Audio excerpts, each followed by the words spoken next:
کیا آپ کو پتا ہے کہ نبی کے ایک قریبی صحابی کے ذاتی قرآن میں سورت الفاتحہ شامل نہیں تھی؟ یہ صحابی تھے عبداللہ بن مسعود، جو اپنے علم اور قرآن کی سمجھ کے لیے مشہور تھے۔ ان کے ذاتی مصحف میں 111 سورتیں تھیں۔ انہوں نے سورت الفاتحہ اور آخری 2 سورتیں یعنی موعظتین تحریر نہیں کی تھیں۔ سنی علماء کا کہنا ہے کہ وہ ان سورتوں کی تلاوت کرتے تھے، لیکن انہیں دعا سمجھ کر مصحف میں نہیں لکھا۔ دوسری طرف شیعہ علماء اس واقعے کو اس بات کی دلیل کے طور پر پیش کرتے ہیں کہ صحابہ کرام کے درمیان قرآن کی ترتیب پر بحث ہوتی تھی۔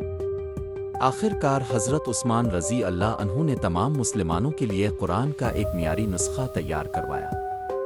آج دنیا بھر کے مسلمان اسی 114 سورتوں والے قرآن کی تلاوت کرتے ہیں۔ ابن مسعود کی یہ کہانی ہمیں بتاتی ہے کہ کیسے امت مسلمہ بحث اور اتفاق رائے کے ذریعے متحد ہوئی۔ مزید جاننے کے لیے لائک اور سبسکرائب کریں اور ہماری مکمل ویڈیو ہمارے یوٹیوب چینل دی مسنگ ڈاٹس اوپر دیکھیں۔